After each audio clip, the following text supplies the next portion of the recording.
They say the struggle. We're here for the biggest, most important championship in the women's game. And the excitement is building. I don't buy into the luck. I put my faith and my trust in my team. Everything that we done been through. Gasoline in my veins, be the fuel through my pain. Oh, as we rise. Right in the heart, Lexi Thompson. Never say never, cut like a diamond, shine under pressure. Oh, it's time to And this truly is the one that they all want to win. It's time to fire on up.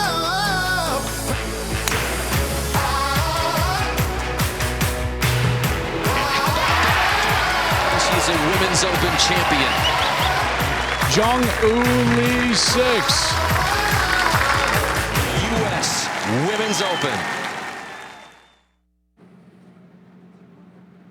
Good afternoon, everyone, and welcome to the 75th U.S. Women's Open Championship at Champions Golf Club. I'm Julia Pine, Assistant Director of Communications for the USGA, and on behalf of the association, it is my pleasure to welcome you all to Champions for what promises to be a memorable week.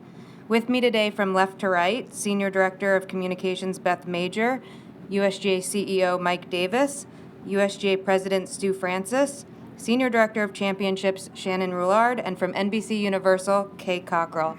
Stu, I'd like to start with you. We're here on the biggest stage in women's golf, which has seen exponential growth over the past few years. How is the USGA supporting the women's game, and what does the future look like? Well, Julia, thank you. First, we've seen tremendous growth in girls and women's golf throughout the past few years. We've had record entries in 3 USGA national championships. The girls junior has had a record-setting entry group for the last 5 years. The women's amateur 4-ball has had records, and the women's amateur championship. And that's basically in part due to the investment the USGA has made in the women and the girls game. Our investment, which has totaled over $30 million into several programs, has really helped fuel the participants in our major championships. We had 122 girls from the LPGA USGA Girls Golf Program compete in USGA championships last year. Drive, chip, and putt also contributed a host of players into our championships. And we had 18 first tee past participants participate in USGA championships as well. So it's really been very, very gratifying for us. We are also working hard to expand the diversity and inclusion areas of golf and women's and girls golf in the administration part of things. And so we've spent a significant amount of investment into our PJ Boatwright intern program and several other associated programs. So we're very happy with how things are going and deeply appreciative of the interest level which has come in through those programs. Thank you. Mike, it's really a milestone week here, 75th anniversary of the Women's Open. What does it mean to be here for you? Well, Julia, this indeed is a milestone, 75 years. When I think about the Women's Open, I think about women's golf. And Stu, you talked about so many things the USGA's done over the years, but listen, we got started in 1895. The first Women's Amateur Championship was played. And by the way, that was the same year as the Men's U.S. Amateur was played, and the same year the Men's U.S. Open was played. And you heard about all the things that Stu went through with drive, chip, and putt, girls golf, where we partner with the LPGA and First Tee. But we really believe that when I think back on milestones, what this championship does to inspire golf, to inspire women's golf, you think about, Stu, the things that you brought up there. They are making a difference. They are having an impact. It used to be generation after generation, when you looked at junior golfers, it was roughly 1 out of 6 junior golfers was female. Now we're better than 1 out of 3. These kinds of things are working, and this event does inspire. This is the one they all want to win. In terms of some milestones, when you look back, this was the first event in the world of women's golf that was televised in 1965. It was the first, first event where the purse reached $1 million. It was the first event where the winner got $1 million, of the majors. And I think that, when we think about a USGA championship, you think about the qualifying that goes into it. We have roughly, on a non-COVID year, 1,800 females try to qualify for this championship. Venues. It's a big thing where you play venues at a U.S. Open. And here it's no different. This week we're playing at Champions Golf Club. It's hosted a men's U.S. Open. It's hosted a men's U.S. Amateur. It's hosted a Ryder Cup. I think about next year, we're going to be at the Olympic Club that's hosted U.S. Opens. Kay, I know that's your club, and we're grateful you're going to have us. 2023, we're going to be at Pebble Beach, venerable Pebble Beach. The women have never played a championship of significance on Pebble Beach. A few years after that, we'll be at Erin Hills, and I dare say that you all heard about our partnership in Pinehurst and that Southern Pines community of us taking what we're going to creating Golf House Pinehurst there. I dare say you're going to see us go there with women's opens, and so stay tuned there. So all in all, we have had a lot of milestones. We're very proud of how this has impacted. And, in terms of some of the memories of, I think this is 31 years for me at the Women's U.S. Open. You always think back at some of your first anything you do. And I know in 1990 and 1991, I think back, and Betsy King won her second of 2 U.S. Opens in Atlanta in 1990. The year later, Meg Mallon won her first of 2. And also remember, that was just up the road in Dallas at Colonial Country Club. And I remember that because it was so oppressively hot then that the ground staff was literally dumping ice on the bent grass putting greens trying to keep them alive. And I think about that and saying, some of the monies is nonprofit monies that we use go in to develop different strands of grasses that can withstand the heat more, less water and so on. Now if it was 1991, again, it was bent grass, we wouldn't have to put ice on the greens there. I think about 1998 in Sayri Park. That was a transformational U.S. Open. That's one where you think about what that did for the global landscape, and certainly the country of Korea. And we watched the success and have watched for the last handful of years, or a few handful of years, of the Korean players. But now look what they're doing on the men's side. So that, I think, what Sayri did, who, by the way, happens to be our Bob Jones Award winner this year, our highest award, was, again, transformational. Paula Creamer in 2010 at Oakmont. What I remember about that is the year before at Saucon Valley, she was leading the championship and tried to get aggressive on a drivable par 4, and it didn't work out so well for her. The next year, she played a bit conservative at Oakmont in the 71st hole, and she won it. And then the last thing I'll say is on memories is 2014, the back-to-back championships we did at Pinehurst with the men the first week and the women the second week. Not only was that a great moment for Michelle Wie, but listen, that was a great thing for both men's and women's golf. I look back and say, that may be in my time the best women's U.S. Open we've played, simply because it proved to the world that these female athletes are every bit as good as the male athletes or counterparts when you set a golf course up in like manner. Same hole location, same green speeds, same type of clubs off tees, into greens, and if you look back at the data, almost exactly the same stroke average for the week. So that was great. And the last thing I'll just say, Julia, that this is a special week this week because, like we did in 2012 by honoring the great Jack Nicklaus, who really is the best U.S. Open player ever on the men's side, we're doing the same thing on the women's side this year and honoring the great Mickey Wright, who won 4 U.S. Opens and passed away several months ago, and we miss Mickey, but she indeed on the women's side was as good as anybody that ever played. So we're very very honored to name the gold champions medal after Mickey Wright. So thanks, Mike. Julia? Shannon, this Women's Open is going to look a little different. Just talk us to how we got here this week playing 2 golf courses. Sure. Well, first and foremost, the U.S. Women's Open is critically important to the USGA. but what we also know is how important it is to the players as well. They continue to tell us that it's the one that they want to win. Let's face it, it's been an unprecedented year for everyone. And as we're sitting here on the eve of the 75th U.S. Women's Open, it's taken collaboration, creativity, innovation by so many of our partners, but especially Champions Golf Club.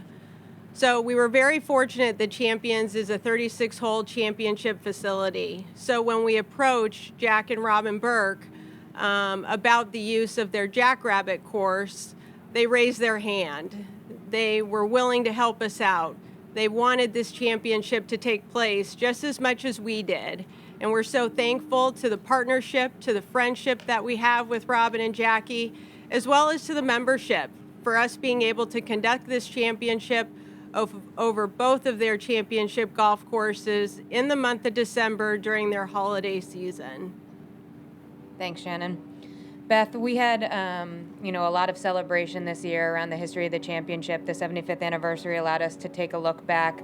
I know some of our plans were altered due to COVID, but share a little bit about what was planned and what we'll still execute this week. Yeah. Thanks, Julia. As I'm sure you can all gather, we are very excited to be at Champions Golf Club this week for the U.S. Women's Open. Marking this championship's diamond anniversary called for special celebrations throughout the year. Every club that has ever hosted a U.S. Women's Open received one of the championship 75th anniversary flags that you see flying on the flagpole here around the country. We wanted them to all be a part of this noteworthy celebration and feel truly included for their role in the history of the U.S. Women's Open.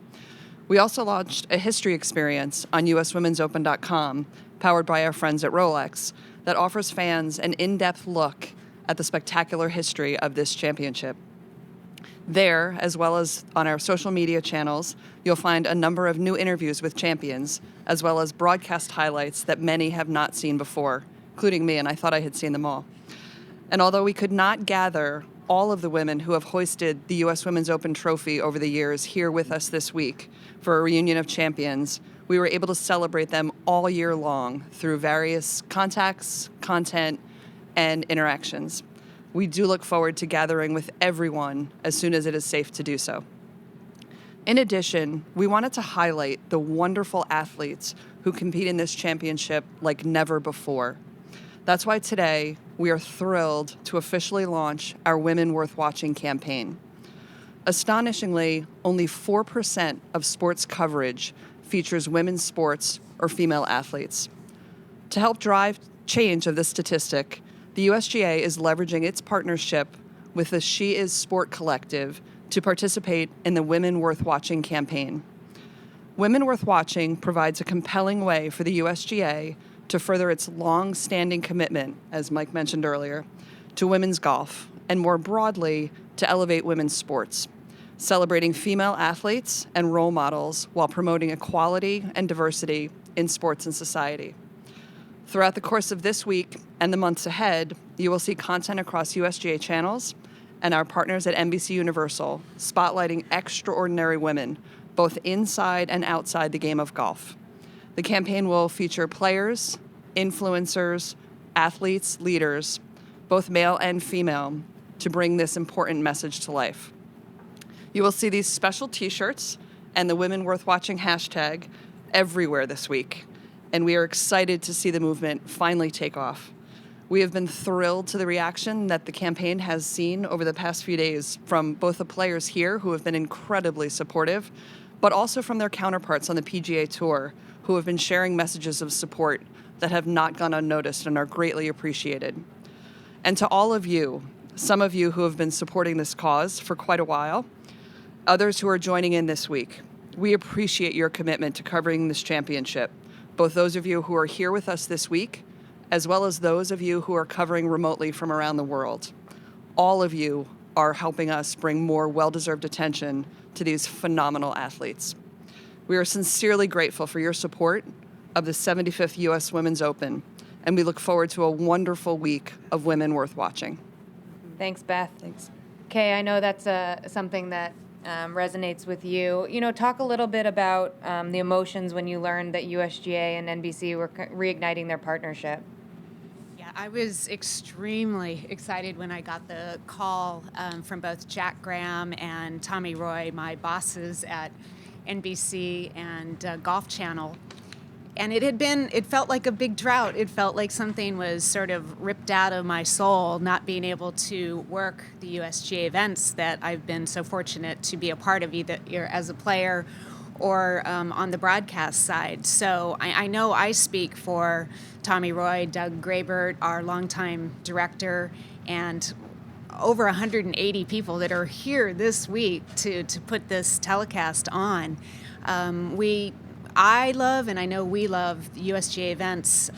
They're considered the top championships to play in at both the young amateur level and at the professional level. And I have a close relationship with the USGA, having played in a fair number of the championships myself and being lucky enough to have won 2 U.S. Women's Amateur Championships. So I know how important the USGA is and how the connection that I have personally to work these events, and I know my fellow commentators and everybody that's involved with our telecast feels the same way, because they're just great events that are on great venues, and everybody wants to be a part of a USGA championship. When I got that call, I just remember being so genuinely excited, and I couldn't believe the news, and it just was like, yes, we're back working USGA championships. I had originally supposed to have been in Toledo working 2 LPGA events. I worked the first one and then gladly changed my plans to zip to Washington, D.C. area to work the U.S. Women's Amateur. And I think we picked up right where we left off, and things have just been really smooth, the transition to get NBC and Golf Channel back in to televise all these events. I mean, we're doing 27 hours this week, which included an hour-and-a-half preview show today that went really well. I can't say that I'm just delighted, and I look forward to 2021 when we get to go to Olympic Club for the U.S. Women's Open. I thought I might be working the range or working as a marshal, but instead I get to call the golf there, and I also look forward to the other USGA championships that we end up covering. I know that schedule is yet to be determined, but excited to work all those events as well. We're now going to take questions from the Cisco WebEx, and Kay, actually the first one's for you. As a USGA champion yourself, and obviously having competed in a number of events, what does it feel like when a player walks in here for a Women's Open week? What stands out? What's different? It's just the level of professionalism and all the special elements that are part of a USGA event. I mean, when I think back to my first U.S. Open that I played in, even my first U.S. Amateur, I think, was in 1982 at Canoebrook, 82 or 83. And it just, the fencing and the ropes and we don't have grandstands this week, but just the level of heightened experience, and also the history. Everyone here knows some portion of the history and all the players that have won various USGA championships, and the USGA acknowledges and pays tribute to their past champions. So if you win a USGA championship, you're going to be included in this club, and you're going to be remembered and celebrated. And so that feeling really permeates, I think, across to all the players that are here playing in their first U.S. Women's Open, or whether it's their 23rd potentially for Christy Kerr. So that feeling never goes away. Beth, you touched on it a bit, but this week we've seen a lot of public support from PGA Tour players, and a lot of the female players here have been talking about it. Why do you think that's so important for elevating women's golf in general? I think, whenever you talk about getting involved with something, I think somewhere along the way there's an aha moment. And for many of us at the USGA, the aha moment actually happened earlier this year when we saw a lot of the NBA players so publicly declaring support for their counterparts on the WNBA, and to see how powerful that was, and to see the attention that those male NBA players were able to bring to the WNBA was incredibly powerful. So we realized that there was a great opportunity to see that on the golf side as well. There's an interesting dynamic in golf whereby, everyone is playing the same game, and there's a tremendous amount of support in many ways across the male and female players, and we felt that this would be a natural fit for the male players to really show their support. And we've not been surprised at all, but have been incredibly grateful to see them really jump in and support the cause. And certainly we've heard so many great comments from the players who are here with us this week in terms of how grateful they are, realizing that the power, that the platform that their counterparts on the PGA Tour can bring to the effort are really powerful and can make a huge difference. Shannon, we've heard some of the players, describe the greens here at Cypress as extremely large. They've even mentioned that over at Jackrabbit they maybe look small in comparison. What is a player facing when they're looking at these greens this week? Yeah, on Cypress, these greens are so large. The average size green is over 44 yards deep, whereas over at Jackrabbit, those greens are on average about 36 yards deep, which is really an average size. But the players are going to experience what is going to feel like a much smaller green on Jackrabbit. But really on Cypress, the player's going to need to really place their ball and look at placing their ball in the same quadrant as the hole's located. And it really is a second shot golf course. And a player who can play the par fours well and be able to have the distance control required on the greens is going to be on the top of the leaderboard. Mike, talk a little bit about the USGA's relationship with the LPGA. It's wonderful. I mean, it starts, I consider Mike Wan, the commissioner, a good friend. He and I sit on a number of boards together, and it works the whole way down. I think, beyond just the long relationship with the Women's U.S. Open that we've had, I think about girls golf. I mean, that's something that we not only think, but we know has been impactful, and we did it together. And listen, the data's clear that it is making a difference. It's growing the women's game. We have more women in the United States playing the game than ever. We have more girls playing the game as ever. So, I just think it's such a quality organization, the LPGA, from leadership down, that we're very proud to be a partner. Okay, the Women Worth Watching campaign is driving people to watch more women's golf, and between your LPGA broadcasting and USGA, what would you tell people who aren't typically tuning in, and this week without a PGA Tour event, it's their first opportunity to see the women's game? Yeah, it is a great opportunity.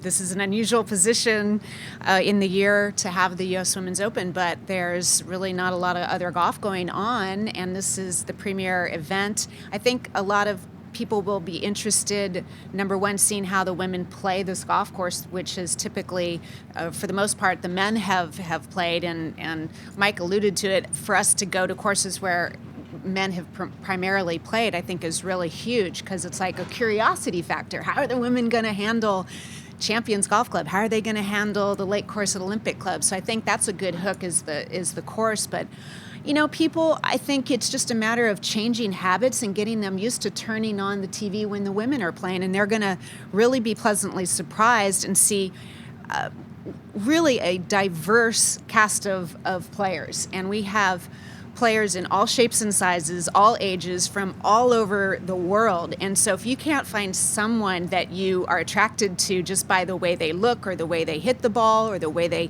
carry themselves, or the way they chip, I'd think you're crazy, because we have a lot to teach and a lot to show the world. We have some of the longest hitters. In fact, 3 long bombers are going to be paired together that all average well over 375 yards. Then you have shorter hitters that are more accurate and kind of rely on guile and finesse. And so I just think it's across the board, there's a style of play or a player that you can learn a lot from. And we're going to be on so many different hours. And again, on the website, there's so many opportunities to tune in and either read about, see interviews, read the stories. It's going to be a week that's really important to hook people to women's golf if they don't already know about it. Well, that's a perfect place to close. We'll be on air tomorrow starting at 10 a.m. Eastern Time on Golf Channel, and thank everyone for tuning in today. Thank you.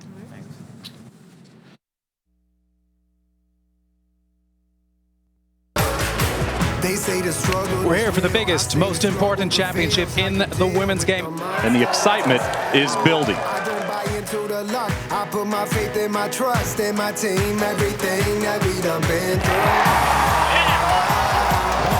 Gasoline in my veins, be the fuel through my pain. Oh, as we rise. Right in the heart, Lexi Thompson. Never say never, cut like a diamond, shine under pressure. Oh, it's time to And this truly is the one that they all want to win. It's time to fire on up.